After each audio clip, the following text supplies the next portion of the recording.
Bonjour et bienvenue dans Gastronomiquement Vôtre, l'émission qui décortique le contenu de vos assiettes et les coulisses des restaurants. Ce samedi matin, en compagnie de Henri, nous avons décidé de vous parler des préparatifs pour les fêtes de fin d'année, car nous sommes déjà le 30 novembre et commence demain le calendrier de l'Avent. Voilà, on démarre. Bonjour Henri. Salut Michel, salut Mathieu. On est bientôt dans la dernière ligne droite là. Voilà. Calendrier de l'Avent, j'ai vu le jour dans une enseigne que je n'aimerais pas d'originalement, un calendrier de l'Avent pour chat. Un chat. Je me suis dit, non mais on sait plus quoi inventer. Il y a sauciflard, whisky, rhum, ça c'est bien, c'est sympa. Mais pour les chats, est-ce que tu vois ton chat ouvrir les petites cases? Non, tu lui donnes une friandise? J'ai cru que c'était des chats dans les cases, mais c'est non, des chats morts. Oh mais non, horrible. Bon, enfin bref. Ça prend de la place en plus. Je sais aussi, ouais, c'est pas faux. Bref, un casier de 24, ça suffit. Non, bon, j'arrête. Je sais, on s'y prend un peu plus tôt pour les fêtes, mais on a quelques recettes qui méritent du temps, parce qu'il y a des choses qu'il faut préparer à l'avance. Je vais vous citer quelques exemples, comme les salaisons, les marinades et autres décoctions. Voilà, faut du temps. On parlera du 44 par exemple. Ouais. Voilà, c'est maintenant qu'il faut le faire, si on est même déjà à la bourre un peu. Ainsi, le foie gras, ça se prépare 48 heures à l'avance. C'est pas le matin pour le soir. Le saumon gravlax aussi. On a même aussi certaines pâtisseries quand il faut préparer l'insert la veille pour le passer au congélateur. Sinon ça marche pas du tout, quoi. Ouais, il y a des choses qui se font à l'avance. Voilà, donc c'était l'idée, et pour passer des bonnes fêtes. Le cassoulet, si vous voulez faire du cassoulet à Noël, c'est possible aussi. Oui, et ça, tu vas nous en parler, ça prend du temps aussi. Non, j'ai pas envie de parler de cassoulet aujourd'hui, c'est ce qui me fait. C'est sa spécialité, c'est pour ça. Enfin bon, bref, il faut anticiper. Donc moi je vais vous proposer 2-3 entrées, 2-3 plats, du fromage aussi, on n'en a pas parlé, on peut faire des belles choses avec le fromage et quelques desserts. Alors le premier, un truc qu'il faut faire maintenant. Si tu parles de camembert rôti, je quitte le plateau. Non, il n'y a pas de camembert, il n'y a pas de cuisson sur mes fromages, là, je te vois la rassurer. Pardon. Voilà, déjà un petit truc qu'il faut faire bien à l'avance, c'est une recette que j'apprécie beaucoup à Noël, qu'on peut faire en mise en bouche ou en entrée, c'est le foie gras séché au foie gras. Moi, je trouve que ça claque bien. C'est festif. On est sur des produits festifs et luxueux. Pour ça, d'abord, on va remplir un saladier, un plat. Moi, je utilise souvent un tupperware. C'est le plus facile, un grand tupperware.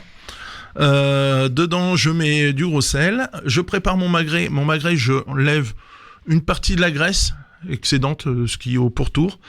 Je l'ouvre en portefeuille. C'est-à-dire on va pas jusqu'au bout, voilà. À l'intérieur, je fourre avec du foie gras le plus possible. Donc sur un beau magret de 600 grammes, j'arrive à caser quand même 200-250 grammes de foie gras. Ensuite, dans votre sel, alors là on peut rajouter des baies roses, du thym frais, enfin ce qu'on veut, si on veut aromatiser un peu plus notre mets. Ensuite, on pose notre magret ficelé pour pas que le foie gras s'en aille, ficelé comme un petit rôti, une petite paupiette en fait. Tu recouds là carrément. Tu prends une aiguille à coudre? Oh non, juste comme ça, juste ficelé vraiment comme la paupiette, et non pas recousu. Et je mets ça dans le gros sel et je recouvre de gros sel. Comme on ferait pour un gravlax en fait. On est sur les mêmes bases. Et là je laisse ça minimum 48 heures au sel.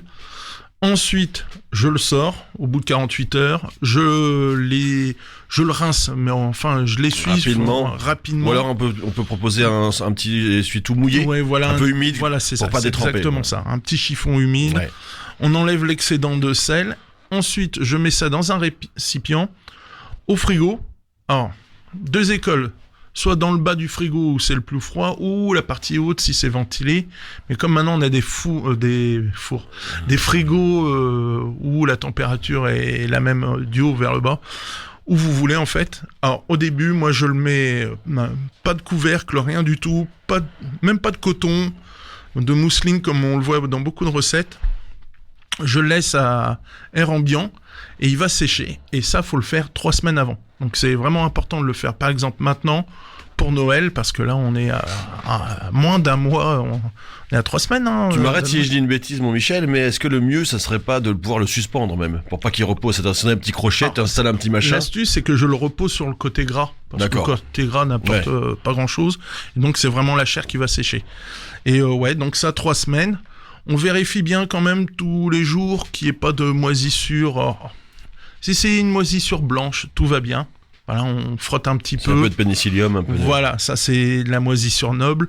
Si c'est une moisissure noirâtre, verdâtre, bleuâtre, on jette tout de suite à la poubelle, c'est foutu. Ce qu'on appelle d'ailleurs la moisissure, la fleur, tu sais, pour les saucisses sèches, on appelle ça. Et les industriels font de la fausse fleur, alors que la vraie, c'est quelque chose de très sain, hein, c'est très quand c'est du vrai boyau et que c'est bien fait, quoi. T'as tout à fait raison, mon caillou. Et t'avais raison, j'étais parti sur une deuxième recette, c'était mon gravlax. Pourquoi ? Parce que les fumaisons, c'est un peu compliqué à la maison, surtout si on est en appartement. Ouais. Donc un gravlax, c'est pas mal. Pour 2 filets de saumon, on va taper sur 50 grammes de sucre, roux de préférence, même de la villageoise, ça claque bien au goût. Du gros sel, pareil, 50 grammes à peu près, du poivre, de la nette, de la ciboulette. Des baies aussi, on peut mettre.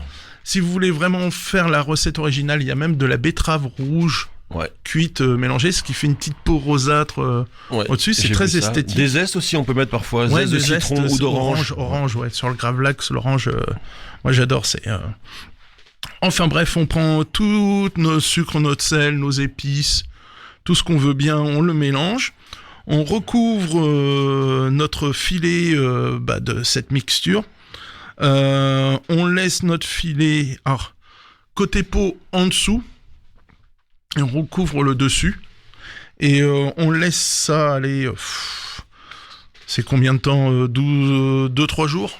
Alors ça dépend. Je sais qu'il y a des différentes écoles aussi. Il y en a qui le laissent simplement une douzaine d'heures. C'est pas le même résultat. Moi, je suis assez adepte de 48 heures.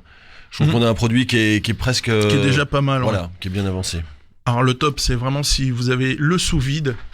Et là, vous pouvez le faire 1 ou 2 semaines avant les préparations. Ça s'imprègne à fond dedans. Et après, au niveau du service, essayez pas de faire des tranches fines comme un saumon fumé. Faites des petits pavés. Moi, j'aime bien. Moi, j'aime bien comme ça aussi. Et ce que j'adore avec, c'est un petit fromage blanc Réfort. Je sais pas si t'adhères. C'est pas mal, hein. C'est sympa, ça. Oui, parce que ça casse un peu le sel aussi. Gravlax, c'est une recette du Nord. Hein. On peut le faire aussi un peu, moi j'aime bien le faire un peu comme une fois qu'il est prêt, le gravlax, comme d'un hareng pomme à l'huile, tu vois. Des petits oignons rouges, un peu de pommes de terre vapeur tiède, et on sert ça avec un petit filet d'huile, c'est pas mal. J'essaierai, Gravlax pomme à l'huile. À tenter, à expérimenter. J'ai pensé à toi pour une fois. T'adores ce sujet, le chevreuil. Ouais. Parce que c'est long à préparer aussi. C'est les choses qu'il faut anticiper. Déjà, faut l'attraper. C'est pas simple, ça court vite. Ça court vite, voilà. Donc bon, pour nous, c'est foutu, quoi. Et on le regarde. Il y a déjà 2 ans de régime pour nous, pour qu'on puisse courir. Au moins, au bas mot. Non. La base, on va partir un peu comme sur un bœuf bourguignon, en fait. Donc du bon vin rouge, là on est sur un produit noble, le chevreuil. Déjà tu le trouves où mon Michel ton chevreuil ? Parce que tu vois, je trouve qu'il y en a plus du tout. J'ai les bouchers en commande un petit peu, tu trouves ? Parce que sur le commande, gibier, c'est tous les bouchers sur commande, tu peux avoir tout sur commande. Je trouve que le gibier ça s'est perdu terriblement quand même. Mais non, faut le commander. Ouais. Si tu vas comme ça la fleur au fusil, non, tu trouveras rien. Faut commander, faut anticiper, c'est ce que je disais. Faut pas son foie gras, faut commencer même peut-être à chercher maintenant pour le 24-25 parce que les prix vont s'envoler. Donc ça vaut le coup peut-être des fois de le congeler. Si c'est pour faire une terrine, oui. Si c'est pour faire un foie gras poêlé, on le prend au dernier moment. Je sais qu'il faut s'y prendre parce que j'ai eu au téléphone Christelle de la ferme des sapins à Yport. Je fais ça une petite pub. Très bel établissement. Très bel établissement qui fait ses canards. D'ailleurs, petite autopromo, j'ai fait un menu canard le 11 décembre chez Lily. C'est moi qui organise ça avec le magazine Locaux. On va faire un menu de tout canard. Et bien Christelle me disait que les commandes pour les foies, il faut s'y prendre maintenant parce que y a beaucoup de demandes. Hein. Ah oui, donc, non, c'est... Si tu nous écoutes Christelle, au niveau des producteurs, on pense à toi. Ouais, très belle maison. Très belle maison à Yport, la ferme des sapins, des canards. Et c'est le dimanche matin pour les Havrais sur le marché des Halles. On peut retrouver les produits de la ferme des Sapins. C'est vraiment, allez-y les yeux fermés pour le canard, c'est du top. Tu connais, tu valides Ah oui, je valide, totalement. Donc ouais, notre civet de chevreuil. Alors j'ai un petit peu boosté mon truc. On part comme sur un bœuf bourguignon. Donc je disais, on va faire d'abord la marinade. Donc bouquet garni, garniture aromatique. Donc qu'est-ce que c'est ? C'est carottes, oignons, de l'ail, thym, laurier, tige céleri de persil, branche si on veut. Ouais, céleri branche. Verre de poireau. Oui, j'approuve le céleri branche. Faut en mettre partout. Ça, faut en mettre partout, c'est génial. Des petites baies roses, parce que c'est le petit truc qu'on mettait beaucoup en décoration dans les années 90 dans les assiettes, et c'est pas bon à croquer. Par contre, dans les marinades, c'est sublime, ça donne saveur florale. On peut les mettre dans des petits sachets de gaz. Hein. On peut conseiller ça aux gens pour pas que ça se... Ou alors après, faut filtrer tout le jus. Sinon, moi, j'aime bien les petits sachets de gaz. Comme ça, on peut mettre les clous de girofle. Voilà. D'ailleurs, j'y pense parce que j'ai mal à la dent. Il m'a apporté ça, Michel, un clou de girofle. Baie de genièvre, baie rose. On est dedans. Tous des trucs pour parfumer, mais qu'on n'a pas envie de retrouver forcément dans le... moi, je vais te booster la recette pour qu'elle soit un peu plus Noël. On va y rajouter un jus d'orange, les zestes d'orange dans la marinade. Et un bâton de cannelle, je suis sûr. Et un bâton de cannelle, j'en étais sûr. Pour donner ce côté... Ah bah oui, là, on est dans Noël. Moi, j'adore la cannelle, donc je te suis. Bon, après, c'est une question de goût. Et ça, on le fait 24 heures, voire 48 heures à l'avance. On met ça mariner bien dans un coin. La veille, moi je préfère préparer mes civets, mes potés, etc. la veille parce que la recuisson donne plus de goût. Mieux. Voilà. Donc la veille, le 23 ou le 30, ce que vous allez faire, vous allez, ce qu'on appelle nous décanter, c'est-à-dire vous allez sortir que la viande. Vous allez la mettre à revenir dans une cocotte pour lui donner une petite coloration quand même. Fort au moins. Fort, ouais. À feu vif. Pas de beurre, hein, surtout de huile neutre, pépins de raisin. Pour pas que ça brûle, voilà. Il faut retirer fort ça. Voilà. On filtre, moi je filtre après ma marinade. Quand ma viande a une belle coloration, là je mets ma marinade, je laisse en cuisson. Tu singes quand même, non ? Singer, ouais, si on veut lier, alors singer, c'est-à-dire rajouter un peu de farine, c'est ce qui va faire la liaison. Alors si vous faites ça, n'oubliez pas, quand vous singez, c'est-à-dire que vous mettez cette farine, de la faire aussi torréfier, qu'elle soit pas blanche. Sinon, ça sent un peu la biscotte, voilà. Qu'elle éclate, parce que souvent je vois des gens qui singent, elle est toute blanche et ils mouillent juste après, et ça c'est pas bon. Il faut ça fait des grumeaux en plus. Voilà, et la farine on la rissole bien en même temps que la viande, et après on mouille, ça vous favorise la liaison plus tard. Et je continue, donc voilà, t'as bien fait de me le dire, j'avais oublié l'étape de singer pour la liaison, pour avoir une sauce un peu consistante. Là on met notre marinade,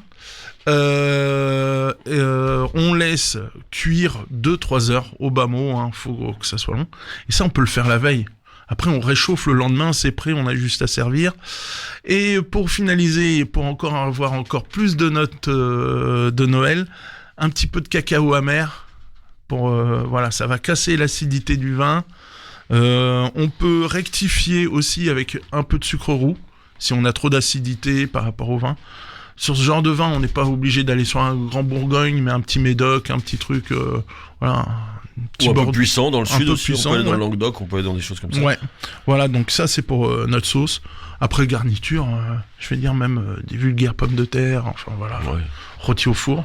C'est pas mal, quoi, ça claque bien. Ça, ouais. Mais ce que je disais, il faut s'y prendre 2-3 jours avant, donc faut anticiper nos achats. Voilà, et réchauffer, c'est meilleur. Voilà, donc ça évite le jour même, on n'a plus que la table à mettre, et voilà, c'est le truc cool. Dans le même esprit, c'est un petit chapon classique. Alors, on va faire une petite duxelle d'abord pour démarrer. Alors, on se prend pas Alors, soit vous allez chez votre boucher, vous demandez un chapon désossé, il est capable de vous le faire. En fait, il va enlever la carcasse au milieu. Ouais, le bateau. Voilà. Il va vous donner un manteau sans os. Voilà. Donc, soit vous demandez les os. C'est technique, hein, ça vaut mieux. Nous, on sait faire des cuisiniers, mais sinon, faut demander à votre boucher, il sait très bien le faire. Derrière, alors moi, ce que je propose, c'est une petite duxelle, donc champignons hachés au couteau, échalotes ciselées, un peu de vin blanc, jus de citron, sel, poivre. On fait revenir tout ça. Bien sec quand même. Hein. Bien sec, voilà. Qu'on va mélanger à du veau haché. Et là, on prend du veau à blanquette, pas besoin un peu de gras quand même. Si on veut, on peut rajouter un petit peu de porc. Aussi, oui. Un peu de chair à saucisse. Voilà, pour ça. Si on veut le côté dedans, je rajoute déjà de la châtaigne. enfin des marrons, dans ma farce. Hop, on met tout ça au milieu de notre chapon. On tasse bien. Et là, oui, je suis d'accord. Là, on va prendre la ficelle à rôtir et l'aiguille à brider. Et on va coudre ça pour bien que ça reste à l'intérieur. Ça, c'est l'idéal. C'est bien de le faire même 2 jours avant. Parce que la viande du chapon va s'imprégner des saveurs qui sont à l'intérieur. Alors, surtout pas d'ail, s'il vous plaît. Parce qu'avec la châtaigne, les champignons, ça va trop contraster. Oh, la châtaigne et ail, jamais été fan. Si ça vous ennuie l'aiguille à brider, c'est un petit peu technique aussi. Vous pouvez ficeler un peu plus grossièrement et mettre dans une crépine aussi. Hein. Ouais. Ce qu'on appelle aussi le voile de porc. La crépine, vous demandez à votre boucher. Et ça va permettre de tenir le boudin un peu fermement aussi. Parce que c'est vrai que parfois, il n'y a pas de couturier chez les cuisiniers. Oui. Mais ça marche aussi. Généralement, on apprend. Ouais. Pour la cuisson, dans une plaque, au fond, moi, je mets du bouillon. C'est pour ça que je disais, c'est peut-être intéressant de récupérer le bateau, la carcasse, pour faire un petit bouillon. Petit bouillon, un oignon, une carotte. On fait revenir les os à feu vif. Voilà, on mouille. On peut déglacer au vin. On flambe avant. Voilà, exactement. On peut mouiller au vin blanc si on veut. Et on fait un petit fond. On laisse cuire, ça vous fait un petit bouillon de volaille. Ouais. Vous mettez ça au fond du plat avec le chapon. Très important, les os pour ça. Comme ça, vous aurez une chair moelleuse. Ça, c'est important aussi, parce qu'on part... selon la taille de la bête, sur 2 heures ou 3 heures de cuisson aussi, donc ça, c'est bien aussi de faire la cuisson la veille. Donc, tu vois, à chaque fois, on est 3-4 jours avant, il faut anticiper. Bien sûr. Il faut commander sa volaille et il faut... voilà. Moi, là-dessus, et après, garder quelques châtaignes qu'on a pré-cuit à l'eau. On en trouve des pré-cuites à l'eau qui sont très très bien. Et juste les poêler au beurre pour accompagner... avec une petite pointe de miel, moi j'aime bien sel. C'est un bec à sucre. Ouais, et bizarrement, j'aime pas trop le sucré salé et tout à table. Mais j'ai une gueule à sucre, ouais, c'est effectivement. Je continue, ouais, allez, 2 recettes de dessert et après on va se faire une petite pause quand même. 2 desserts, alors un qui est important à préparer à l'avance, c'est si vous faites votre bûche pour Noël. Et que vous voulez faire le truc très classe façon les grands restaurants, c'est les inserts. Ça t'en voit partout, c'est le royaume de la feuille de gélatine. Et pour ça, faut faire votre insert au moins 24 heures à l'avance pour qu'il aille au congélateur pour qu'il se maintienne. Je m'explique, par exemple, sur une recette de bûche au chocolat avec un insert poire. Ouais, ça te parle, ça va. C'est pas mal. Mais très bon. C'est pas le plus léger pour finir un repas. Non, mais poire chocolat, ça marche. Ouais, mais au moins, je voulais prendre un truc de saison parce que quand je vois les trucs à la framboise ou à la fraise, on peut le faire, mais c'est produit surgelé, quoi. Non, la poire, c'est bien. Voilà, donc là, on a de la belle poire en ce moment. L'idée, c'est pour faire la poire, on va d'abord mettre de la gélatine à ramollir dans un bol d'eau froide. Ça, c'est toujours le départ. Sinon, on peut le faire à l'agar-agar aussi, si vous voulez. À l'agar-Saint-Lazare ? L'agar... J'étais sûr, je m'y attendais. Enfin bref, on mixe nos poires, tout simplement. On peut rajouter un peu de sucre si on veut ou pas. Si c'est des poires fraîches, toujours un petit filet de jus de citron pour éviter l'oxydation, que ça ne devienne pas trop marron.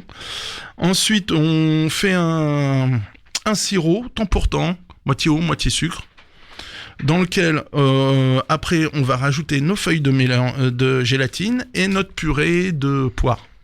Et donc, un petit eau de vie de poire avec modération, c'est possible ou pas ça ? Un petit peu, ouais, allez, un petit marc, voilà. Ou une poire William, Williamine, ouais.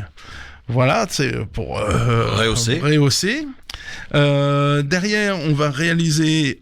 donc ça, on le prépare et on met ça au congélateur. Donc directement dans une gouttière ou un tube, selon le format de l'insert. Généralement, c'est des gouttières pour faire ce genre de préparation. Donc les moules en demi-tube. Ouais. Voilà. Derrière, on va préparer une génoise. Alors écoutez bien pour la génoise parce que c'est important. On va la réutiliser pour la recette d'après.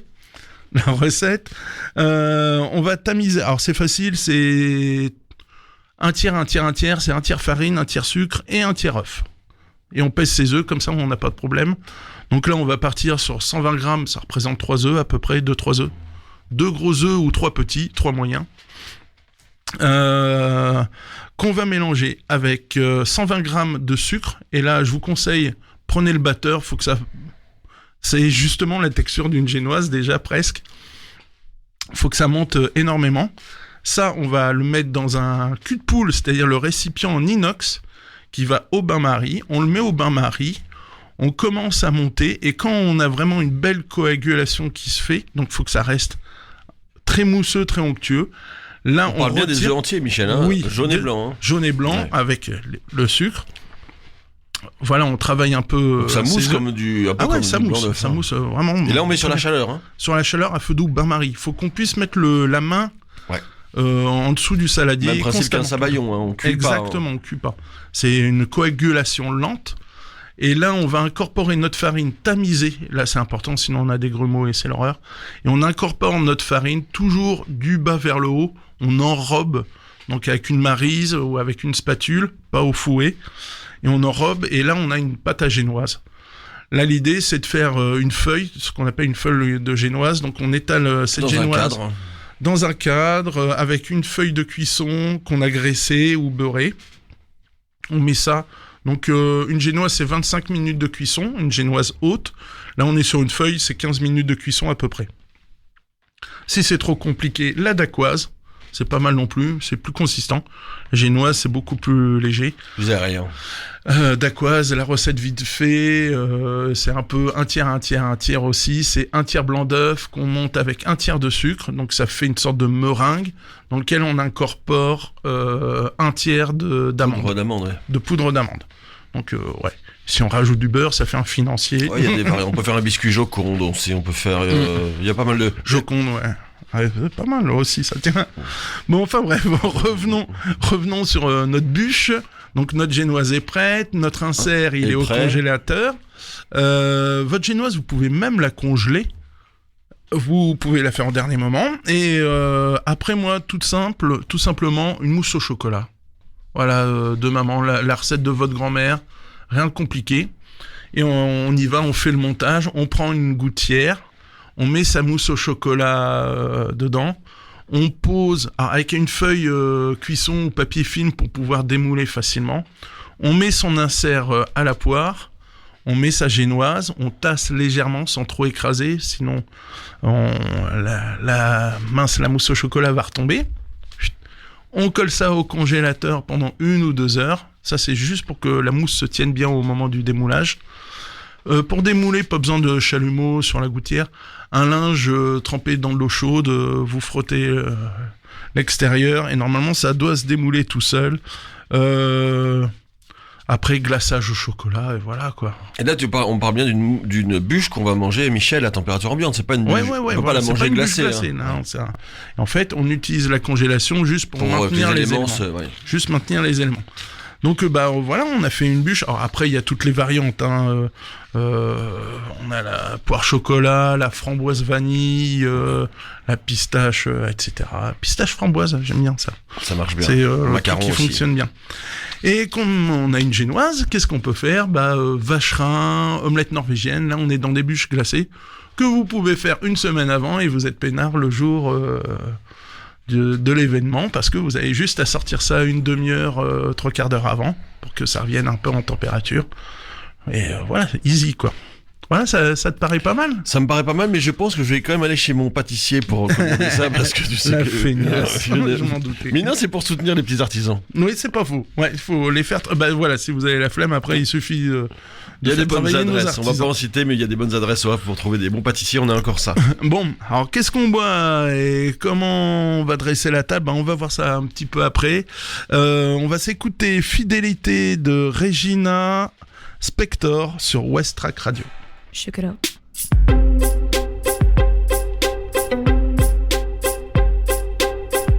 I never loved nobody fully. Always 1 foot on the ground. And by protecting my heart truly, I got lost in the sounds I hear in my mind. Voices I hear in my mind, all of these words I hear in my mind, all of this music, and it breaks my heart, and it breaks my heart, and it breaks my heart. When it breaks my heart,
say that of course it's gonna get better, gonna get better, better, better, better, better, better, better, better. I never loved nobody fully, always 1 foot on the ground,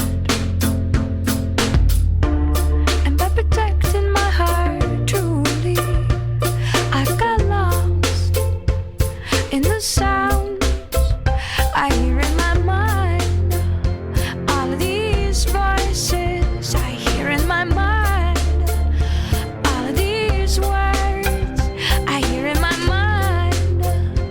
All of this music, and it breaks my heart, and it breaks my heart. I hear in my mind. All of these voices I hear in my mind. All of these words I hear in my mind. All of this music, and it breaks my heart, and it breaks my heart, and it breaks my heart. When it breaks my heart, when it breaks my heart, when it breaks my heart, breaks my heart, when it breaks my heart, it breaks my heart, and it breaks my heart, when it breaks my heart. Voilà un peu de douceur avec Fidélité de Regina Spektor. Oui Henri, c'est bien, on a parlé graille, mais maintenant peut-être parler glouglou, non? On va parler glouglou. Alors, pas forcément des choses à faire à l'avance, mais en tout cas... C'est un 44. Un 44. Bah ça, tu vas nous dire. Alors, qu'est-ce que c'est le 44? Qu'est-ce que c'est le 44? Il vous faut une orange. Dedans, vous mettez 4 clous de girofle. Vous piquez l'orange avec 4 clous de girofle. Au fond d'un bocal, vous allez mettre 44 grains de café, 44 pierres de sucre. La référence, c'est la pierre de 4 grammes de sucre. Ensuite, vous mettez votre orange, pas besoin de ficelle, machin, ça sert à rien. 1 litre de Calvados. On ferme ça et on attend 44 jours. Donc on est déjà en retard. On est bon pour le 31, normalement, pas loin. Pas loin, mais c'est jouable. Ou tu sais, pour la galette des rois, ça serait bien. Ça c'est pas mal. Alors 44. moi j'aime bien. Alors à l'avance, qu'est-ce qu'on peut faire qui se boit et qui se mange en même temps? Et ça va te parler parce que tu connais ça par cœur. Simple à faire, c'est des pruneaux à l'Armagnac. Ah oui. Alors ça c'est génial. Ouais, on est dans les temps, ça va fonctionner. Des pruneaux, moi j'utilise. Il faut faire du sirop aussi, donc moi j'utilise en général un sirop de canne. Et puis de l'Armagnac. Tu me coupes si je dis une bêtise, mais pour moi on met tout ça dans un bocal et puis on attend que ça se passe. C'est quand même pas la recette la plus dure. Moi 200 grammes de pruneaux pour 1 litre d'Armagnac. Ouais, c'est ça. Et du sucre. Et ouais, t'es pas obligé. Il y a assez de sucre dans le pruneau. Dans le pruneau, moi je trouve que quand on met pas de sucre dans l'Armagnac, c'est un petit peu raide, mais après ça peut se faire aussi. Et puis alors l'avantage, c'est que en fin de repas, vous avez à la fois un peu le digestif, c'est pas trop fort parce que c'est quand même cassé par le. Et puis ça se mange. Ça se faisait dans les Landes avant. On finissait toujours les repas par un pruneau à l'Armagnac. Hein. Alors, dans les trucs à anticiper comme ça, je t'en fais quelques-unes quand même. Il y a à Noël, souvent pendant les fêtes, on reçoit une corbeille de fruits où il y a des fruits secs, genre les dattes, pruneaux, comme tu disais. Bah, les dattes, j'ai essayé, ça marche bien aussi. Les dattes séchées dans le rhum. Rhum ou whisky aussi, je sais, ma sœur fait ça. Je t'embrasse, Juliette, elle fait ça au Sultanat d'Oman, dans le pays, elle habite là-bas, elle me fait tous les ans, j'ai des dattes au whisky, elle le fait avec le kaolila qui est un peu tourbé, au rhum, des petits pots de dattes. Alors ça, donc je peux te dire que ça marche très bien, parce que ça fait des années que j'en mange. Voilà. Alors, c'est ça, donc là, vont arriver les fêtes. Faut pas le mettre à la poubelle, ces trucs-là. Vous les mettez dans des bouteilles pour le Noël prochain. Exactement. Pour les fêtes prochaines, comme ça tu les ressors. Mais oui, les dattes au rhum ou au whisky, ça marche très très bien, c'est très bon et ça change un peu des pruneaux. Alors il y a moins de liquide, hein, c'est plus des choses qu'on mange un peu comme des confiseries. Oui, ouais, voilà, c'est ça. Et c'est sympathique. Sinon, qu'est-ce que j'aime bien? Au moment de Noël, alors je vais refaire un petit clin d'œil à mon ami Laurent Châtel et à Quentin du Black Café. Moi, je vais boire là-bas des green chaud, ça s'appelle. Tu prends un chocolat chaud et tu mets une bonne lampée de chartreuse verte dedans. Et ça, voilà. Alors, normalement, c'est pour les montagnards, hein, mais ça marche bien en ville aussi. Moi, j'adore ça, le Green Show. Ça, c'est une petite boisson d'hiver un peu festive, chocolat chaud chartreuse. Chocolat du Grognard. Voilà, exactement. Chocolat Grand Marnier Chantilly, c'est pas mal aussi. C'est pas mal aussi. Et sinon, écoute, est-ce que j'espère que t'es bien assis sur ta chaise parce que je vais parler de sans alcool maintenant. Wow. Figure-toi que t'es vraiment souffrant. Ouais. Non, mais j'ai pris des bonnes dispositions. J'ai des bonnes analyses maintenant, donc je vais essayer d'en profiter. Il faut dire aux gens, on peut boire moins quand même. Mec, en France, c'est toujours mal. Mais t'as vu, en France, on est dans une société où t'as vu Artus récemment, le comique, qui s'est fait un petit peu reprendre de voler parce qu'il a arrêté de boire. Tout de suite, on lui dit t'es pas drôle. Il faut arrêter avec ces trucs-là. Jason Chicandier aussi. Voilà, exactement. Faut arrêter avec ces trucs-là. On peut passer des bons moments sans picoler. Je connais des gens à qui c'est arrivé, donc c'est pas une légende. Et donc le sans alcool. Alors soyons sérieux un peu. Une préparation maison et une entreprise locale qui s'est lancée là-dedans et qui fait des super produits. Alors d'abord la préparation maison, c'est le shrub. Connais-tu le shrub? De nom, mais j'ai oublié. Alors le shrub en arabe, originalement c'est un mot arabe qui veut dire boisson. Donc c'est très simple. On prend 2 oranges, si possible non traitées. On prend les zestes, pas la partie blanche qu'on appelle le zeste, qui est pas bonne. On prend les zestes, on prend la chair qu'on hache grossièrement. On met ça avec 250 grammes de sucre. Ça me parle. Ça va. Et on laisse ça tranquille 48 heures, 72 heures au frigidaire. Ça va évidemment rendre du jus et ce sirop-là qui n'a pas été chauffé. On le filtre. Et on y ajoute 15 millilitres de vinaigre, figure-toi. Un peu comme on le ferait pour un chutney, pour un aigre doux. Eh bien ça, une fois que tu as ça, c'est à la fois très sucré, confit avec l'orange et un peu vinaigré. Vinaigre de cidre, ça marche bien. Eh bien on s'en sert, soit on l'allonge avec du tonic, par exemple, soit on l'allonge avec du cidre, avec du rhum ça se fait très bien. Mais ça peut donc être sans alcool aussi. Tu prends ce shrub-là tonic. Même un petit soda, un Perrier. Un Perrier, voilà. Et tu as ce shrub. Voilà, tu en fais d'avance, ça se conserve très bien. Donc c'est une sorte de sirop d'orange vinaigré. Et ça sert, tu peux le mélanger avec pas mal de choses. Voilà, donc ça c'est sympa, le shrub. Et sinon, je voulais parler de l'entreprise qui s'appelle JNPR. T'as peut-être ces bouteilles chez tous les bons cavistes, je vais pas les nommer. En fait, c'est une femme qui est allée récemment, il y a quelques années aux États-Unis, qui s'est rendu compte qu'il y avait beaucoup de cocktails qui se faisaient aussi sans alcool et des boissons thérapeutiques notamment, mais sans alcool. Et elle s'est mise à distiller notamment du gin sans alcool. Elle a replanté, figure-toi, depuis quelques années, 500 genévriers en Normandie. Avec de la vraie genièvre. Avec de la vraie genièvre. Ah oui, non, mais là, on parle de vrais baies, donc je dis 500 genévriers, et ça continue. On continue à replanter du genévrier. Et donc, elle a une gamme qui est principalement articulée entre JNPR, donc ça veut dire Juniper Genièvre en anglais, donc c'est une sorte de gin. Elle a un bitter, un peu comme on va dire un Campari. Et elle a un vermouth, un peu un martini rouge. Et donc, tout sans alcool, qu'avec des produits naturels, qu'avec des vrais baies, qu'avec des vraies essences. Et ça, tu peux trouver ces produits au Havre, je crois qu'à peu près tous les bons cavistes le font. Oui. Et tu peux te faire du coup par exemple un Negroni, c'est-à-dire un volume de bitter, un volume de vermouth et du gin, mais le tout sans alcool, mais avec... Moi j'ai goûté, ce qui est bluffant, c'est que t'as des vrais goûts. Voilà. C'est pas des... Parce que souvent quand t'es sans alcool, c'est qu'est-ce que tu veux, un Coca zéro? Non, on n'a pas envie de boire ça. Là, tu peux boire des choses qui... elle fait aussi une recette de vin chaud, avec son bitter, de l'eau, du miel et du jus de raisin. Tu fais chauffer, la recette est sur le site JNPR. J'ai testé, c'est vachement bien. Tu as le plaisir d'un vin chaud.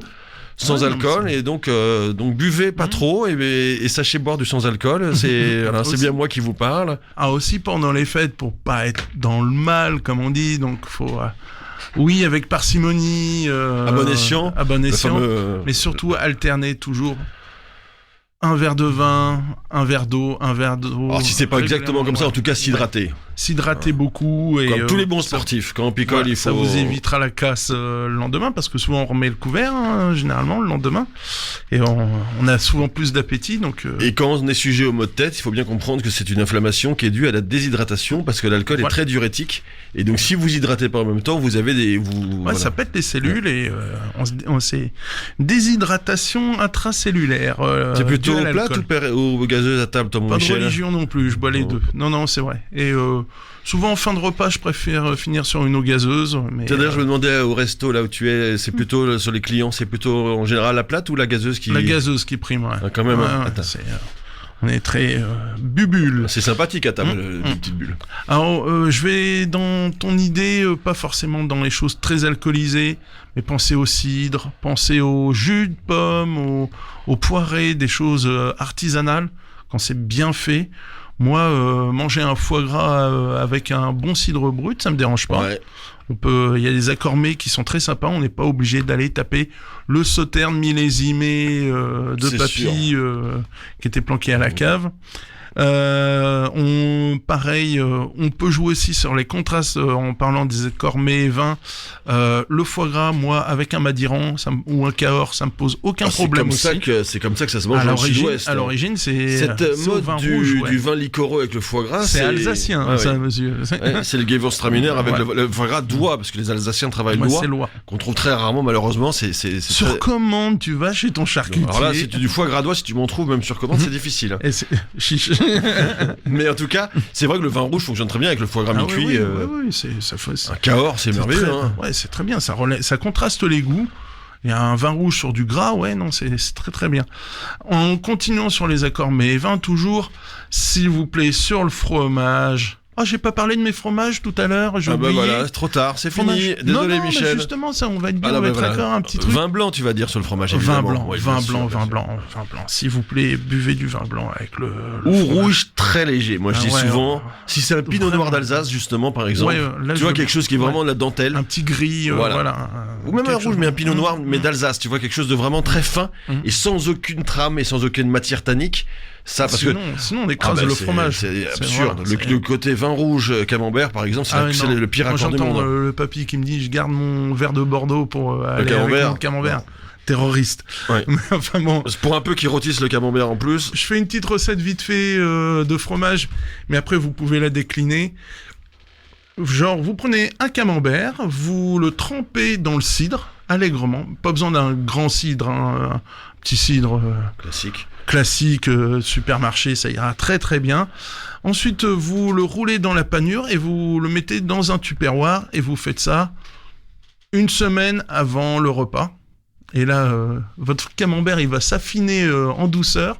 Après, vous pouvez Tu jouer... l'immerges pas longtemps dans le cidre, tu le trempes juste comme ça ou tu le laisses un petit peu. laver. Alors après, si on veut plus puissant, on laisse 24 heures dans l'alcool.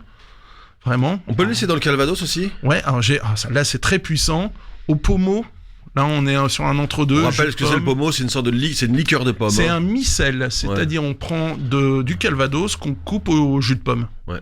Voilà, c'est l'équivalent gascon, c'est Le floc. le floc, c'est de l'armagnac avec du jus de On est raisin. sur des titrages, je dis pas de bêtises, autour de 20 degrés, un peu comme un pinot des Charentes, des trucs comme ça. Hein. Au moins 16, même 16, Ouais. ouais, c'est plutôt... Ça peut dans être pas mal sur glace aussi pour finir un repas. Hein. Parce que Ouais. souvent on est sur les eaux de vie et ça tabasse. Moi je trouve que les liqueurs, quand, Ouais, c'est très bien. hein, on disait crème de- les cordiales, les liqueurs avant, tu finis un repas, on disait Pruneau l'Armagnac, mais une Bah, petite... bizarrement, on le fait avec la menthe, je citerai pas la marque, Ouais, mais c'est une liqueur, Ouais. et on peut le faire très bien sur une crème de cassis, avec une exactement. petite glace pilée. Exactement, voilà, ou même digeste. voilà, une crème de cassis, c'est très bon pour finir un repas et ça fait quand même un peu moins mal que les 45 ou 50 des eaux de vie.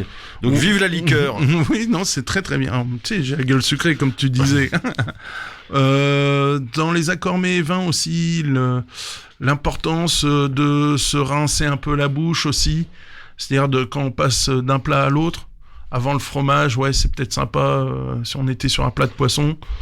Voilà, ça se marie pas forcément. Donc pensez à boire un petit verre d'eau entre deux pour se rincer Pour un peu refaire la bouche. Ouais. ouais. Se refaire un peu la bouche. Manger un peu de mie de pain aussi, ça permet de laver un peu le palais. Comme on dit, on refait les papilles un petit peu avec quelque chose qui a un peu de levure. Ça sur les accords, les vins, ah ouais, aussi important. Quand vous préparez comme ça, on disait des choses à faire à l'avance.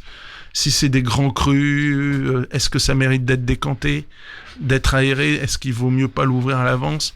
Surtout si vous êtes sur des grands formats, genre Magnum, Jéréboam, là, faut absolument ouvrir limite la veille pour que ça s'aère au maximum, parce que si vous l'ouvrez 2 heures avant, ça sert à rien. Sauf sur les vins très vieux, parce que ceux-là, justement, le choc thermique, le choc d'air peut leur être fatal s'ils sont très vieux. On parle de vins qui ont 20, 30, 40 ans. Et Là, souvent, le réflexe du carafé est pas bon du tout. Sauf pour réellement ce qu'on appelait décanter, c'est-à-dire vraiment s'il y a des parties de lit qui sont solides.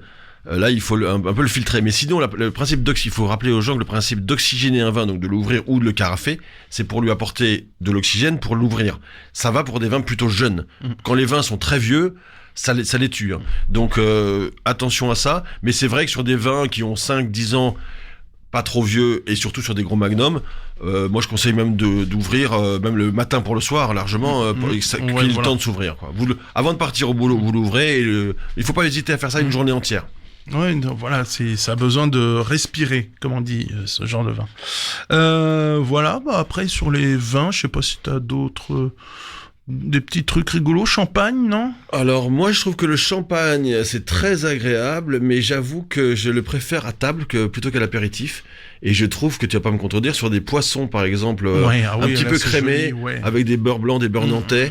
Ça j'apprécie énormément parce que justement on a l'onctuosité qui est cassée par le côté vif. Ça fait et moi je trouve que c'est intéressant. Ou sur certains desserts. Ah oui, ça c'est genre brioche, tout ce qui est un peu brioche, qui est un peu gras, crème au beurre. Ça se marie très très bien aussi, des crèmes pâtissières un peu épaisses. Ouais, le champagne, il va bien là-dessus. Sur le chocolat, à éviter. Moi, je trouve J'aime pas du tout. Non. Sur le chocolat, un bon Porto, ça marche bien. Exactement, j'allais dire Banyuls, Porto Mori. Voilà. C'est bien, on a la Rivesat, voilà. Des choses qui ont un peu de tanin et qui sont assez rigolotes. Un peu sucré. Oui, un vieux Porto rouge, là, c'est superbe. Ouais, voilà. Non, le champagne chocolat, c'est comme le camembert vin rouge, c'est un très très mauvaise idée. N'essayez pas, chassez-vous. Et après, peut-être parler un peu de notre table. C'est le moment de sortir la belle vaisselle. Profitez-en, vraiment, c'est important. C'est le plaisir de se retrouver autour d'une table entre amis, avec la famille, mais sortir la belle vaisselle, c'est quand même agréable, plutôt que de la laisser dormir au fond du placard. Si vous en avez pas, allez piquer celle de mamie, c'est pas grave, elle se fera un plaisir. Elle va vous dire faut rien casser, mais bon. Mais voilà, regardez comment dresser en banquet, ça vous évite de vous relever constamment pour remettre couteau, fourchette sur la table. On fait le montage en banquet, c'est très simple, on va de l'extérieur vers l'intérieur en fonction des plats. Première entrée, c'est les couverts les plus à l'extérieur. Deuxième entrée, c'est le second. Sur le plat, le troisième.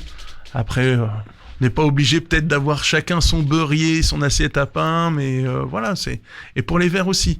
Vous savez que vous avez 3 vins à servir, vous mettez 3 verres à vin. Il y a 3 verres à vin, le verre à eau. Donc on se retrouve, avec beaucoup de vaisselle, mais c'est des occasions rares. C'est des occasions rares. La belle vaisselle. Les chemins de table, c'est-à-dire cette décoration. Alors, pas trop lourd quand même sur la table. S'il faut poser les plats, faut prévoir les emplacements pour poser les plats. Si on veut un côté très visuel, les pieds pour les plateaux de fruits de mer. Moi j'aime bien parce que tu poses le plat, comme ça tout le monde a le nez dedans, quoi. Même si c'est ton poulet, t'as le nez dedans, et c'est agréable. Autre chose, les décos, les bougies. Si vous mettez des bougies, prévoyez avant de pourrir la nappe de mariage de madame, la petite coupelle, le petit support, même si c'est un chandelier, un grand plateau dessous. Voilà, habillé de branches de pin, ça fera largement l'affaire. Ça évite de bousiller le nappage. Moi, ce que j'aime bien aussi, c'est les chemins de table comestibles. Des fruits, tout simplement, une petite clémentine, du raisin, voilà, des petites choses qui se baladent sur la table.